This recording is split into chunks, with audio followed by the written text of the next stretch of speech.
All right, guys, Bearded Redneck here. We're here on a Saturday night, sitting in the archery shack down in Lenox, South Dakota. We got some exciting stuff for you tonight. We'll let a few of you get on here. We're going to tell you which bow we're going to be shooting this year. We're going to let you know that tonight. The cool thing about this bow was I shot a ton of bows at the ATA show, and you guys know I look for good quality that's going to perform well, also at a fair price. This bow hit all of them, but it's been crazy going on with everything going on with all the shows and everybody trying to promote their stuff. It took quite a while, but we finally got a hold of them. I got it in my hands, and it's this, built different just for the Bearded Redneck. So if you see this bow tonight and you like it, you can order the bow just like this and say you want one like the Bearded Redneck. It's going to be pretty cool. I think it's pretty awesome. But tonight we're going to talk about, you can see, got the snow goose face paint on. The snow geese are trying to get up north to Canada and breed again. Right now it's a lot of adults. They're flying up, but what it is there's a ton of snow in South Dakota, and they're getting stopped. But I've heard reports that they're up as far as Lake Thompson. They're saying that they're thinking around 500,000 of them, plus if not more. And they can't get any farther because they got so much snow up in North Dakota and up along the border, pretty much north of Brookings. So they're hanging around down in my country a little bit more. They're bouncing and flying back and forth across the snow line, trying to get open water and trying to get up there. And for those of you that live around in my parts, you know we have plenty of water down here because we got a lot of rain, everything melted, and we're still waiting for the snow and the water to come from up north yet because a lot of it's still frozen. They're supposed to get a little rain, so some of that should be coming down, but we've had our fair share of flooding. And those of you guys down in Nebraska, like Tim with Clear Creek Archery, hopefully everything's been doing well with that stuff, because we don't want to see anybody in hardship. But it looks pretty crazy, so if you can help out in some of those places, make sure you can help out as far as that. But out snow goose hunting. This time of year, it's pretty fun to do the snow goose hunting. You can use electronic collars, you can use tube extenders, you can have as many shells as you want. You can pretty much no holds barred and get a little wild with it, and it's a pretty fun time. The adults are pretty difficult to get called in, let them know the juvies. I mean, the average snow goose is about 11 to 13 years old, so they're pretty old and pretty wise. And they've been shot at all the way down from Canada, all the way to Texas, and all the way back. It seems like the whole time they get shot at. So they're pretty smart, decoy shy, but when you can use those electronic e-collars and some of those different apparatuses that you can incorporate in, and you got big decoy flocks, that's where I encourage you to get together with 3, 4, 5 different guys with decoys and get them together. You can get some pretty cool action in the springtime right before turkey season, which you can see we got all kinds of stuff here tonight to show you on turkey hunting. We also been out shed hunting. This is that time of year. It's kind of been slowed up here in the Dakotas. Sometimes we can get in there in January, February when the horns fall off, but we had so much snow this year and a lot of drifting snow that it made it difficult right away for the sheds. But if you guys haven't already, make sure you like and share this. Maybe you'll help out a fellow sportsman out there and help them be able to find something that maybe they can help us out, or maybe they'll enjoy watching us. But shed hunting, we've been out, and all the sheds, what I can tell you, they're all a treasure. I mean, I've seen people not even pick up a shed like this. This is a trophy. You walk your butt off out there in the woods, and you're looking forever, and you're beginning to wonder even if sheds are, I mean, look at these little guys. But they're fun to find, they're exciting to find, and you can find some other ones. You can look at some deer, and if you got some deer management that you're doing, you're able to look at some of these. And I even look at this one. This one got all chewed up by some critters. Critters like these. They got a lot of minerals in them that they like. This one here I thought was pretty unique, but look at how wide that main beam is coming off that G2. That right there, I'd like to see this deer this year if it made it, because that's pretty exciting. Let's see here. We even got lucky, and we got a complete rack. I found these about 400 yards apart, but not a bad deer. Not a bad deer at all. I'm trying to guess how the head would be. Maybe it'd be like this. I'm not sure. But 4x5 here, you know, not super huge. I'm guessing 3.5, maybe 2.5, 3.5-year-old deer. So in a couple of years, this would be a trophy for somebody now. But if somebody's going after something bigger, this one's going to grow up into something nice, it looks like here. But get out, do some shed hunting. I'm not going to tell you all my little secret spots. Some of you see where I go, and I walk. One of the spots that I go, I walked it 7 different times last year. 7 different times, and I found 8 different horns. There was a couple times I didn't find anything, but I'd walk through the same areas, and maybe snow or leaves would blow or move, or right now the grass is kind of laid down pretty good before it starts growing again with that spring growth. You can see these, but you might walk right past it and the next guy is going to find it. But it's a lot of fun. If you want to get out, get some exercise, have your dog run around, bring the whole family with, because it always seems like one of my kids that doesn't even seem to really care and is asking me why in the world they have to be out here doing this and have to bribe them with ice cream or some kind of treat afterwards is always the one that finds the cool ones. But it's good family bonding, it's good fun, and it's a good thing you can enjoy right now. Let's see, I'm going to turn this on so I can see if anybody's got any comments here. We'll turn this on. We'll see how far behind it is. How far are we behind? We lagging tonight, Kevin? Always.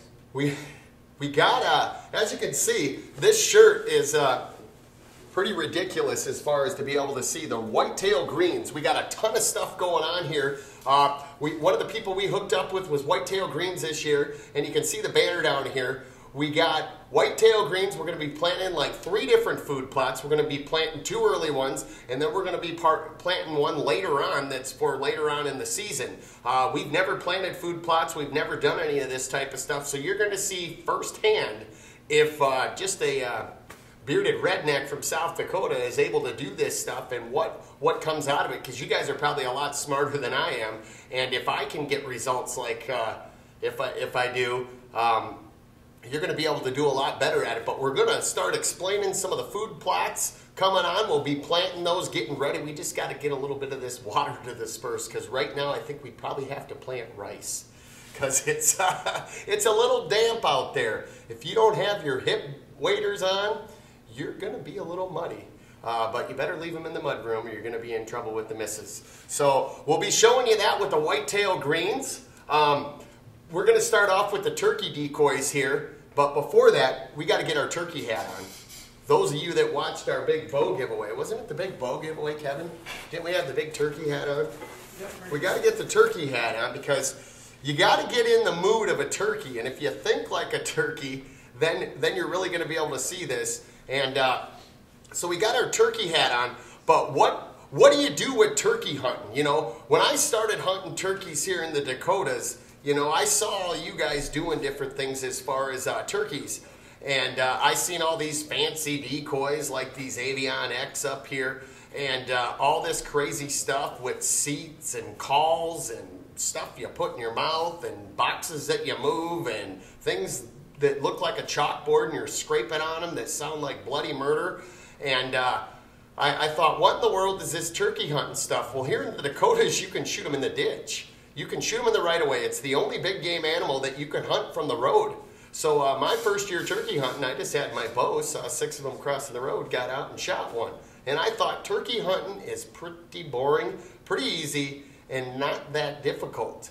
Then I started looking at some of this other stuff with the calls and the different things and realized they might be real dumb at the road and real dumb by your house, but they're pretty smart when you go out there in the woods and try to call them in. So what do you buy? Let's say you want to go turkey hunting this first year, or you're a seasoned veteran. What kind of decoys do you guys use? Leave your comments. You guys probably know more than I do as far as that stuff, but I'll kind of show you some of them, and I'll let you know some of the success. You know, right on my head, we got just a typical foam hen decoy that is a Turkey Thugs. Now these things are pretty inexpensive. I've seen them anywhere from down to $5 on eBay. I've seen them all the way up to $15 to $20. But you know, this one's a hen We got a Jake back there.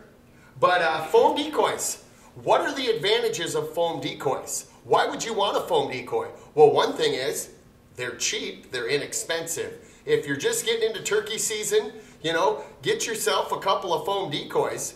They're going to be inexpensive. You're going to see if you're even going to like it. You know, that's one of the advantages. The other advantage is a little bit of movement out in the turkey decoy spread is good. So if there's a light wind, these things kind of move back and forth like this in a little bit. But if you get too much where they're doing this stuff, that's kind of what a turkey does when it's getting nervous and freaking out and about ready to bolt. So if there's a lot of wind, you guys can check out some of my YouTube videos, and I got some tips and tricks on some of those, how you can put sticks beside them or different things. The other thing that a foam decoy would work great for is, let's say you're walking in a long ways. You know, are you going to be wanting to carry some big, heavy plastic decoys that are trying to poke you? I think these two hens here are going to fight, possibly. I mean, this could happen. This might happen right here. But, you know, the other thing, if you're trucking in a long ways, these foam decoys are light. You can roll them up. They work pretty good. Now, what's some of the disadvantages? The wind. The other thing with them, good gosh, that decoy is after me. But one of the other things that is a disadvantage is when they're cold. When they're cold, they also, they keep memory. So, you know, there's some tricks with that you can see on the YouTube video. And Kevin's got a bow. I don't know if he's going to try to shoot the turkey off my head or what's going on back there, but he's smiling a lot. And this could be dangerous. This is not an apple, Kevin. But, so that's some of the advantages of foam ones. Now, this one here is a rubber type decoy. This one here is a working girl turkey thug. Now, this one, what I really like about this decoy is it's got glass eyes. And it's huge with turkeys. They look at that head. They look at that eye. They zone in on that stuff. They look more at the ladies a little more like, hey, how you doing? But big thing is with the eyes. And you guys, have you seen any of my videos or you heard me talk about turkey decoys before? You know, this one don't have glass eyes. I don't like that. You know, and I really don't like the fact that these really expensive ones, they put all this fancy time into airbrushing these Avion X's, and then the eye. You know, I don't like that. Eye is huge. The coloring's huge. So these ones here, they're a little bit better. They're going to be a little bit heavier decoy with a little more wind.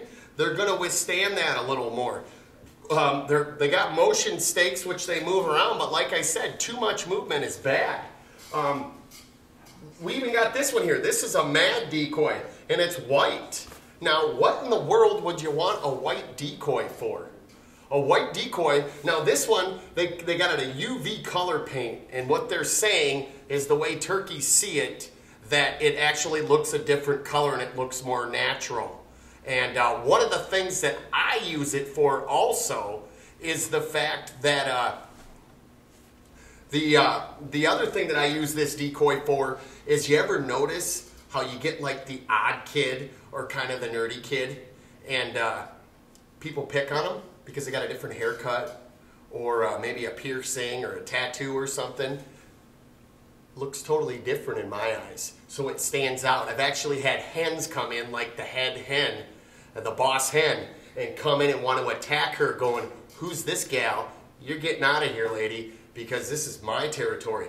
The females are territorial, and also the toms and the jakes are territorial. So it also works as a double edge there, that it also would help. Now, I've had them, sometimes they kind of deter from them. So having all these crazy decoys, do you need them? We think we need everything as far as sportsmen, but I'm just telling you what I know and what I don't. This one here, look at this decoy right here. What in the world is this? I mean, I'll just pull it off of there. Just totally tiny, little guy.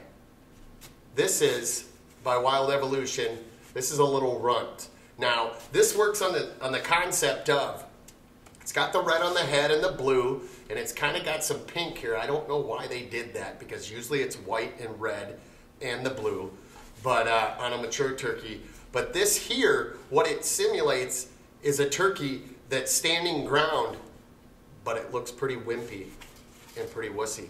So they get the confidence to come in.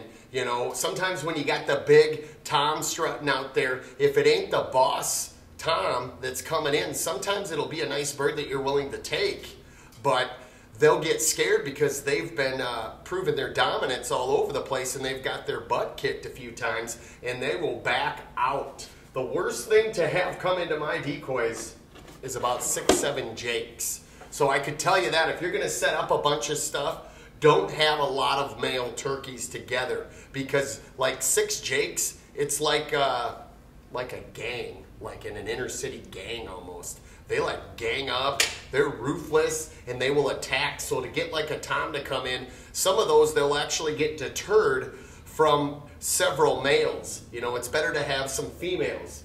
Let's see here. So now we got the crazy of the crazy here. We got the Avian X, and these are actually painted like a Merriam. This one here's a hen, and as you can see, it's pretty much life size, and it's painted all the way around. And these here, they actually have a deal here that you pull out, you can deflate these. There's almost like there's a bladder inside of them that you blow up. And I'd recommend you blowing these up before you go and kind of get the wrinkles out. But you got that one there, we got the female, and then we got the male here. And this one here is a quarter strut. But these here, there's a lot of detail. A lot of detail in these. And as you can look at the color patterns, they almost shimmer like turkey tail or feathers. So we got the fancy. Do you need those? No. The best advice I can give you with them is get the best decoys you can afford that are going to work for you, that you have confidence in for the best situation. We're going to try right now, this year, we might use an actual taxidermy turkey. We got to make sure that we can use it. Got to check with our friends at the Game and Fish and make sure we can use it. But my theory is no matter how good you paint something or what it looks like, how can the real thing, you know, you can't trump the real thing. So you got the natural feathers and you got everything going on with that. The only thing is you're not going to trick the hunters. You know, you can figure out some of these decoys. These Avian X's are pretty hard to see out there, but I've actually had hunters on public land sneak into the foam decoys even.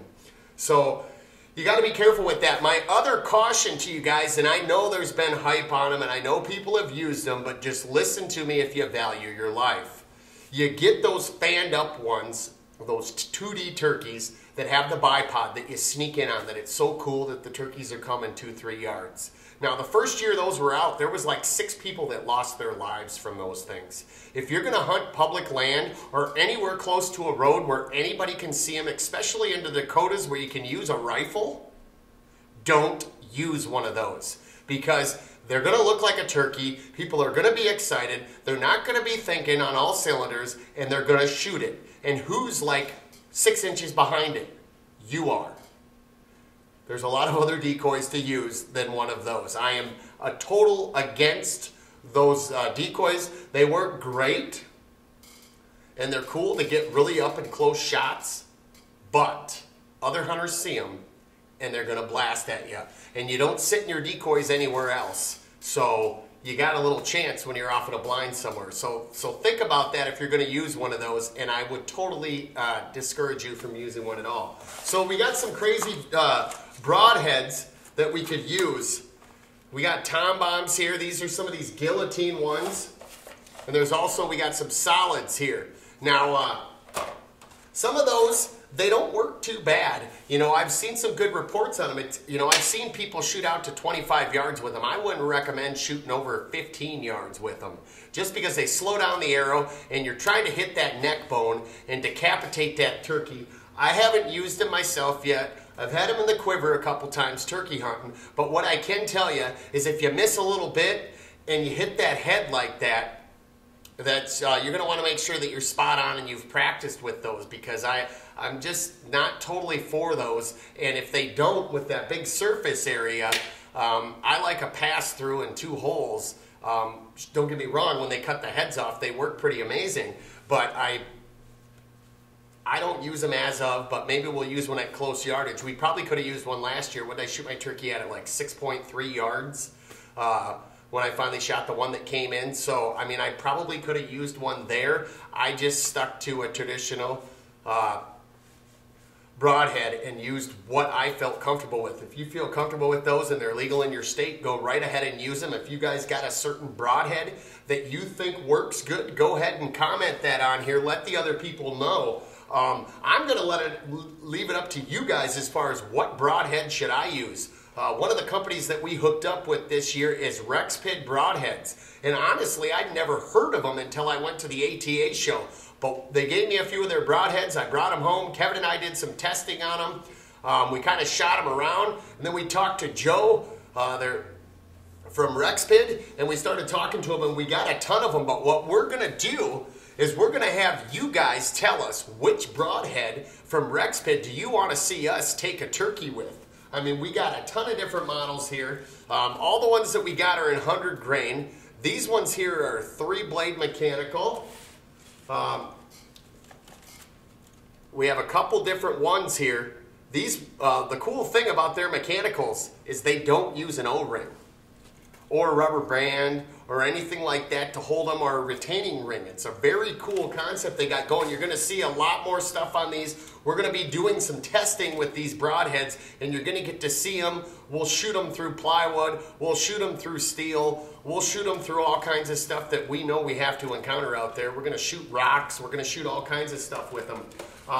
These ones here are pretty cool. These ones right here are 3-blade that rotate if they hit a bone. So these could be one of them. Like, we'll have some pictures up. We'll have some voting going on with them as far as the broadheads. These here are mechanical 2-blade right here by Rexpid. These here are traditional 2-blade, and they have rotary wing blades that are razors right in the center of them.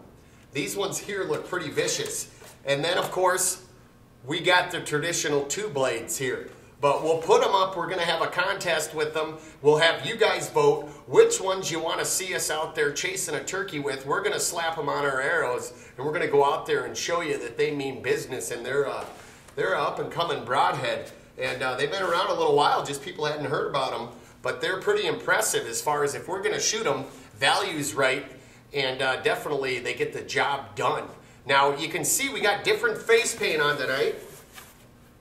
I think that turkey has to use the bathroom. But we have different face paint on tonight. And why do we have this face paint on? We're over here now. I don't know where they're at. They got cameras everywhere, guys. But we got different face paint on. And you know, we only use the best face paint. And it's Hardy face paint right here. Now, most people just think of Hardy as having the green, the brown, and the black. And that's a great pack to use hunting.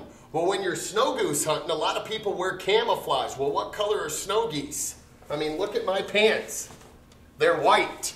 If you just wear white out there in the field, a little bit of movement from you tricks them as snow geese. But Hardy also has gray, and they have white, and they also have pink.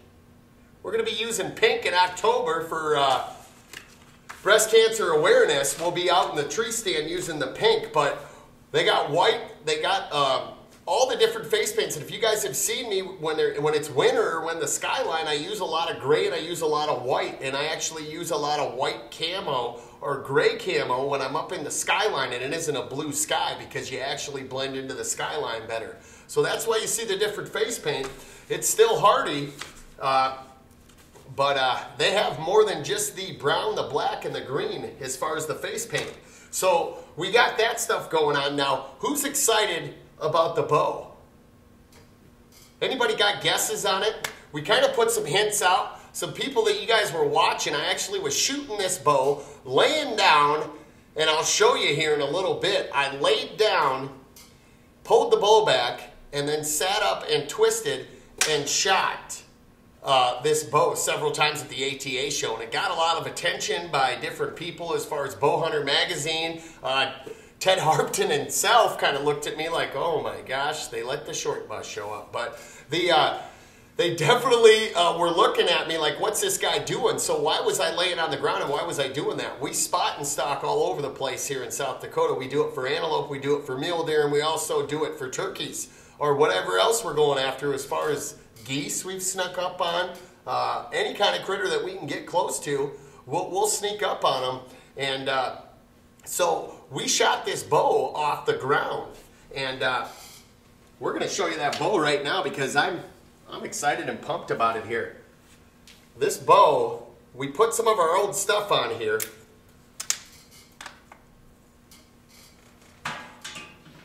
Here's the bow right here. And like I said, this is the first one they built this way. This is a Spectra E right here by Darton. And I absolutely loved this bow. This was my #1 bow that I shot at the ATA show. Now, there was a couple other companies that we were talking to, I ain't gonna lie, because pretty much every bow that we shot there was very good.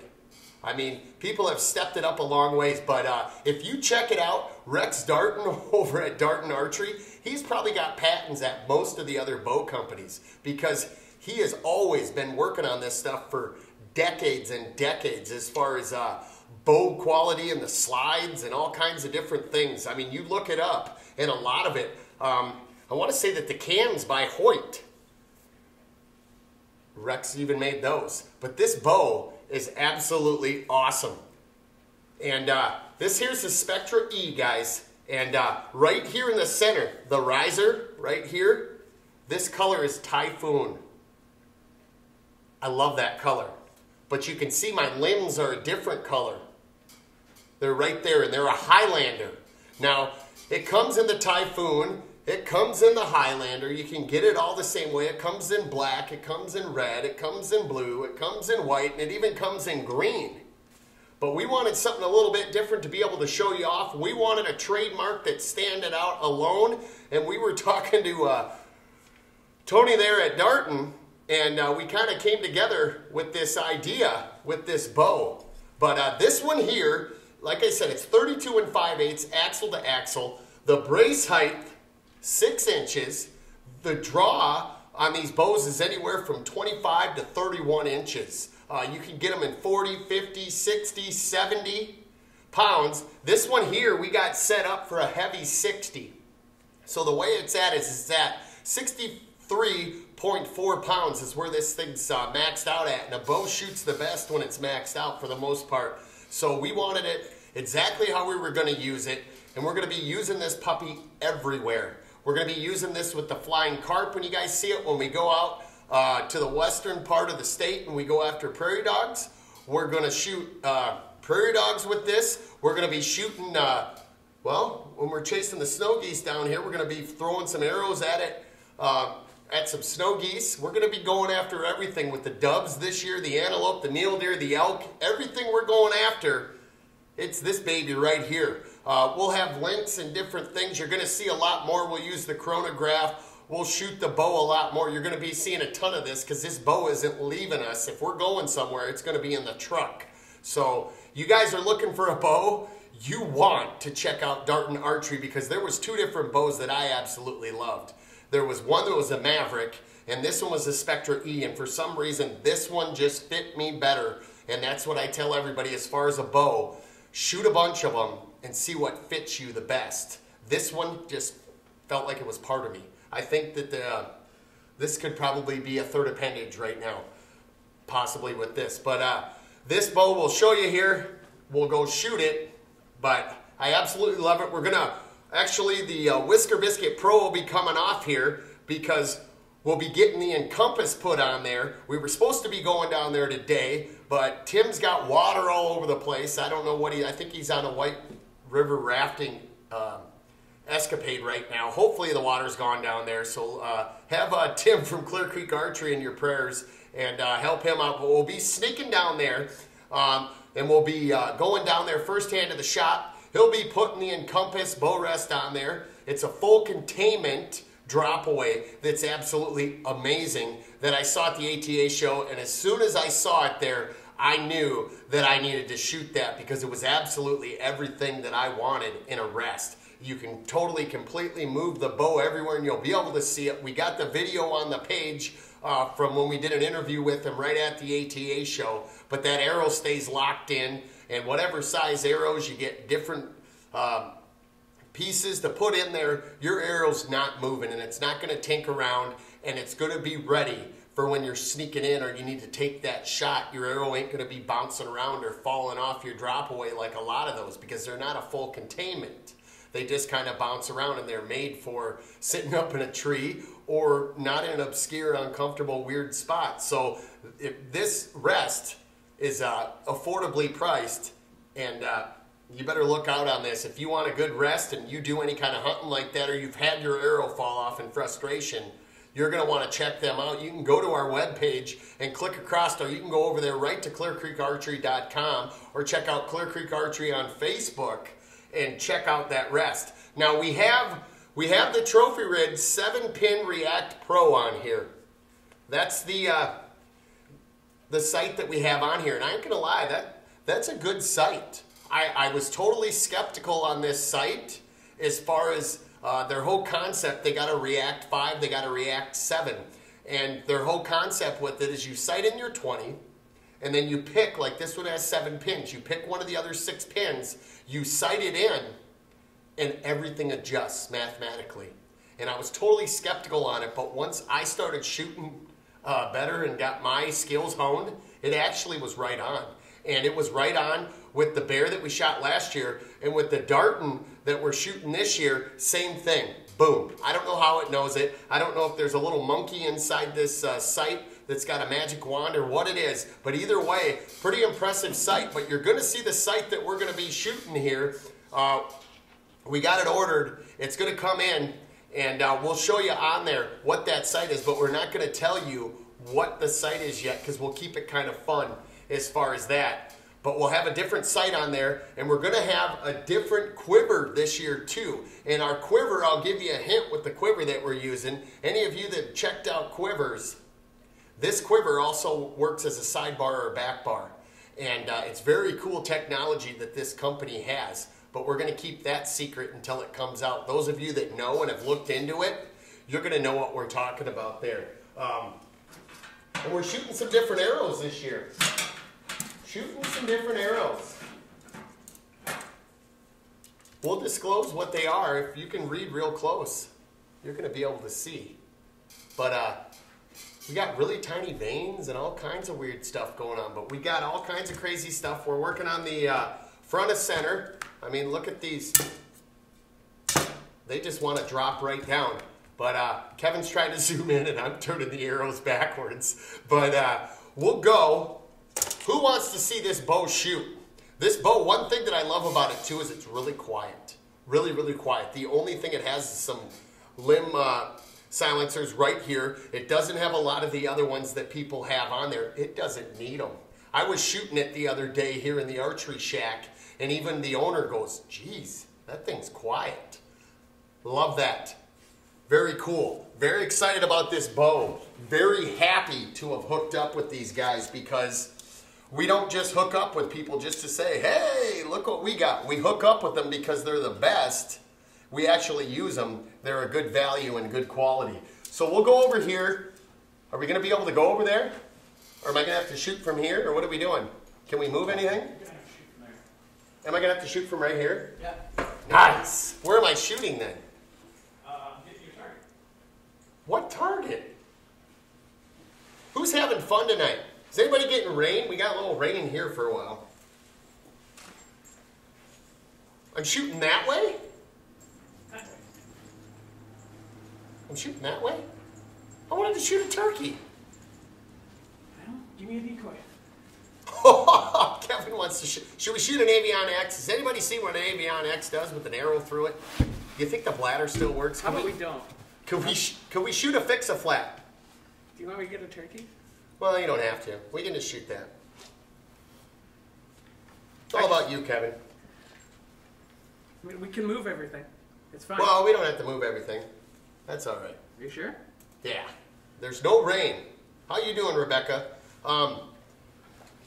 So yeah, if you guys want to see this, we'll have the links on there. We don't have the links on. I didn't want to put the links on the webpage Those of you that are friends with me on my personal page, I did throw it up as my profile picture in the background, so you kind of got a little sneak peek.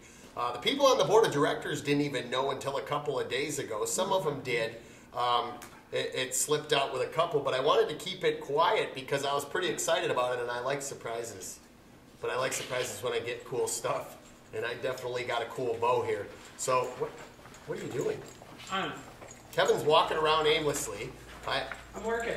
I don't know what's going on here, but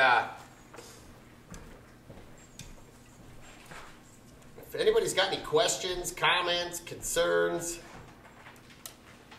feel free to ask away. Ben Holtz is watching. Ben Holtz, did you go snow goose hunting today? We got a bunch of decoys out. I was invited 2 or 3 days now, and I haven't gone yet. It kind of rained tonight, and I knew that I was going to have to do this tonight, so I didn't go out tonight. But I think I'm going to go in the morning. It's going to be a pretty good time as far as that. Hopefully, I think a lot of the mature snow geese have gone up towards like Lake Thompson and farther, but the juvies come second because the juvies aren't worried about breeding. The juvies are just taking their time goofing off, breeding teenagers. So pretty cool as far as that. Holy cow, what do we got, like a party bus going down the street? There must be a party in Lenox tonight, guys, so you might want to check that out. But we're going to be shooting some different arrows this year. We're going to obviously be shooting a different bow, but I absolutely love this bow as far as comfortability for me. We don't have a darting dealer around here. We need somebody to step up and be a darting dealer, because I guarantee you, if you guys could shoot one of these, and if you want to shoot one of these, just let me know, and I'll let you shoot it as far as that, because you're going to absolutely love it. Am I shooting that way, or what am I doing? What am I shooting, like 5 yards? What if it goes out the wall? That's about normal for you. Is that about the only thing I can hit? I thought you were getting inside your blind. Are we shooting out of the blind? We could shoot out of the blind. Okay.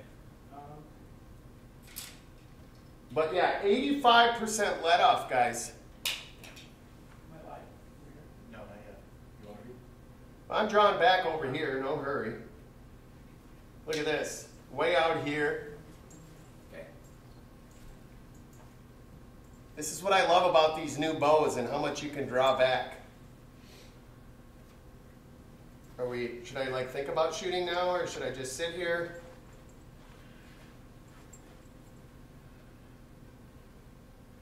Sure.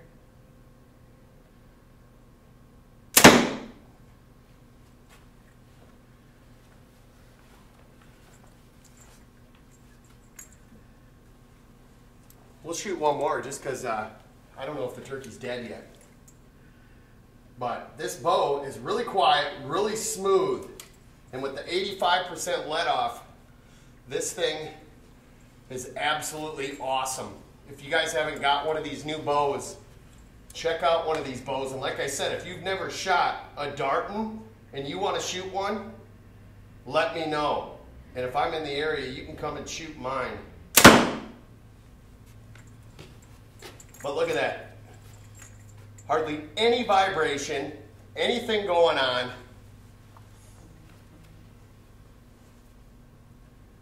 You're going to be seeing a ton of this bow.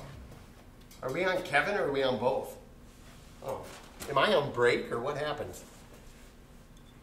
But this Darton Spectra E, like I said, this bow right here, absolutely amazing. Rex and the guys over there at Darton in Hale, Michigan, absolutely awesome. I'm very honored to be able to shoot this bow and very pumped up to bring it out, because it's a bow like this that fits me so well, and I'm able to shoot. And if you watched when I was shooting, the vibration and everything is calm on this thing. I have no problem keeping my arm out after I shot, and as far as anything going on with it, absolutely awesome. This is the kind of bow that I need to be able to shoot out 60, 80, 100 yards and be able to take a prairie dog, or at least try to take a prairie dog. This could be interesting. There could be a lot of laughing on your guys' end, but we're going to get it done. We're going to set up a ground blind, and we're going to go right out in the prairie dog town and see. What do you guys think? Do you think the ground blind is going to scare the prairie dogs? Do you think they're just going to bark at me all day, never feel comfortable, or do you think we're going to be able to fool them? I know the ground blind with like turkeys don't care, but deer, if you don't have them brushed in, they're right on you. They're in your business. But you'll be seeing a ton of this. We'll be doing some stuff during the week. We'll do. We'll have the chronograph out. We'll be shooting some different stuff. We'll be shooting different arrows, showing you how the chronograph. And the other thing that we're going to show you is a lot of these things. When you start putting on a sight, a stabilizer, a camera mount, even a D-loop, all of this different stuff on a bow, quiver. When you put that stuff on a bow, how it starts dropping your feet per second.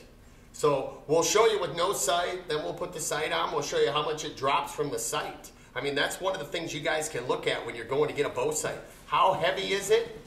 And how much does it drop on your bow? Also the stabilizers, having a longer stabilizer like this one here, what all that's going to drop, because all the different components, the energy needs to go with the arrow, and the energy is going to start going into everything else that you put on your bow. So the more gadgets you stack on there, you're going to be dropping down in your feet per second.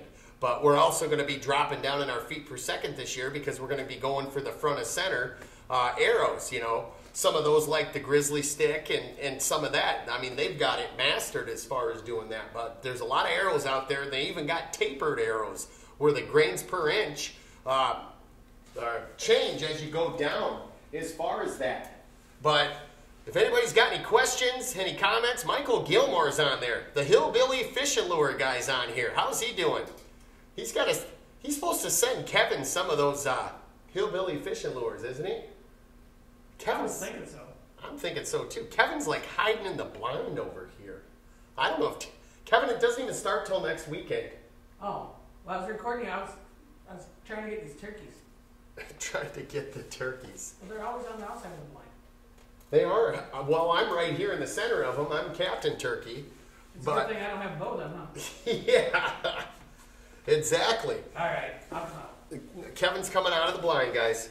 But, so the cat's out of the bag. We're shooting the Dart Spectra E this year. We're going to be getting crazy with that. You're going to see it on all the adventures. So we're going to put this thing out there and show you that you want one bow that can handle everything. It's Darton.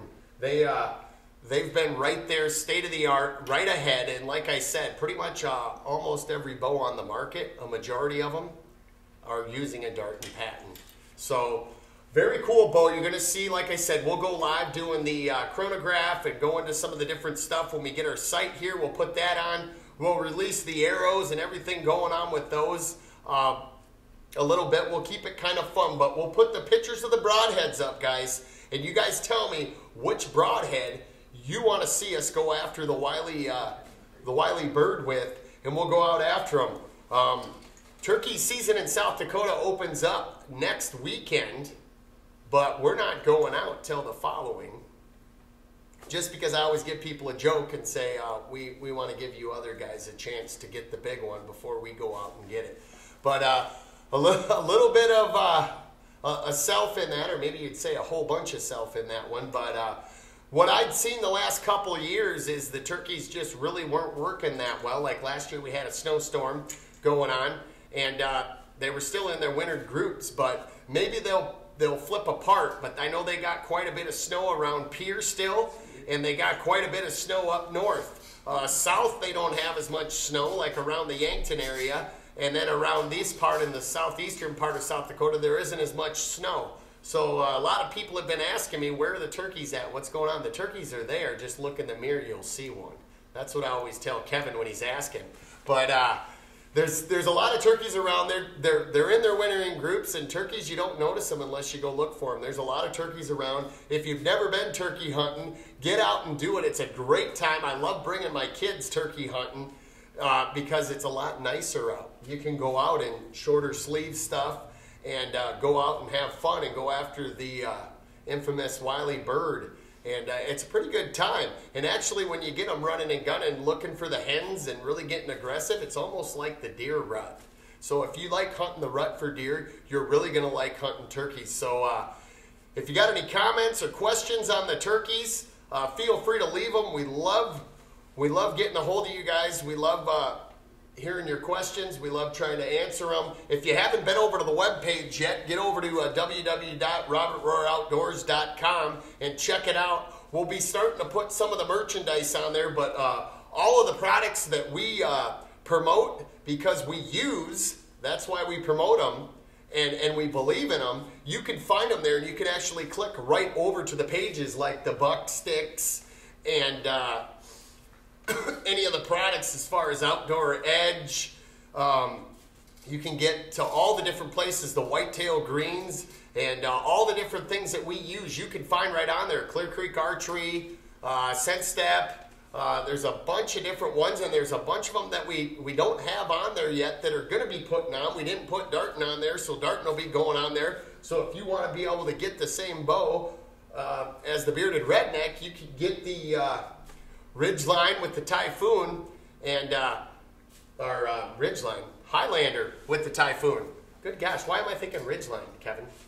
But you can get that same exact bow made that way, and go out there and experience the same awesomeness as the Bearded Redneck's going to be using this year. But we're going to try to play around with this bow a little bit, because I can't sit here and not shoot it. And we're going to get ready for some other things for you guys. But leave your comments, leave your questions, and make sure you vote on the broadheads. And we'll see you guys next time. You guys have a good one.